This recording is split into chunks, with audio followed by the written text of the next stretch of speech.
Israel സംയുക്ത ആക്രമണത്തിൽ കൊല്ലപ്പെട്ട ഇറാന്റെ പരമോന്നത നേതാവ് ആയത്തുള്ള അലി ഖാമനിയുടെ സംസ്കാര ചടങ്ങുകൾ പുരോഗമിക്കുന്നു. ചടങ്ങിന്റെ ഭാഗമായി ടെഹ്റാനിലൂടെയുള്ള വിലാപയാത്രയിൽ പതിനായിരങ്ങളാണ് പങ്കെടുത്തത്. കനത്ത സുരക്ഷയിലാണ് ഇറാൻ.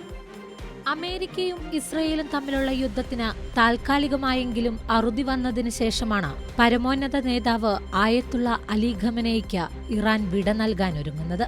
ഇമാം ഹുസൈൻ സ്ക്വയറിൽ നിന്ന് ആസാദി സ്ക്വയറിലേക്കുള്ള വിലാപയാത്രയിൽ പതിനായിരങ്ങൾ പങ്കെടുത്തു. സുരക്ഷയെ മുൻനിർത്തി ഇറാൻ വ്യോമാതിർത്തി പൂർണ്ണമായും അടച്ചിട്ടു. സംസ്കാര ചടങ്ങുകളുടെ ഭാഗമായുള്ള പ്രാർത്ഥനകളിൽ ആയിരക്കണക്കിന് ആളുകളാണ് കറുത്ത വസ്ത്രമണിഞ്ഞ് പങ്കെടുത്തത്.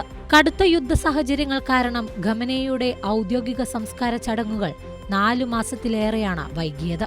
ഫെബ്രുവരി 28-ന് ടെഹ്റാനിലെ അദ്ദേഹത്തിന്റെ വസതിക്ക് നേരെ അമേരിക്കയും ഇസ്രായേലും സംയുക്തമായി നടത്തിയ വ്യോമ ആക്രമണത്തിലാണ് 86-കാരനായ ഖമനേയി കൊല്ലപ്പെടുന്നത്.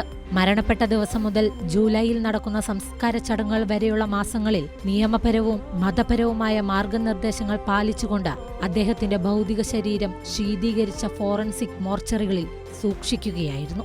ഇറാനിലെയും ഇറാഖിലെയും 5 നഗരങ്ങളിലായാണ് സംസ്കാര ചടങ്ങുകൾ നടക്കുക.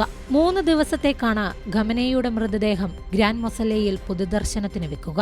ടെഹ്റാനിലെ ചടങ്ങുകൾക്ക് ശേഷം ഖമനേയുടെ ശരീരം ഇറാഖിലെ നജഫ്, ഖർബല എന്നീ പുണ്യനഗരങ്ങളിലേക്ക് കൊണ്ടുപോകും. ജൂലൈ 9 വ്യാഴാഴ്ച ഖമനേയുടെ ജന്മനാടായ മഷ്ഹദിലെ ഇമാം റസയുടെ ആരാധനാലയത്തിലാണ് ഖബറടക്കം നടക്കുക.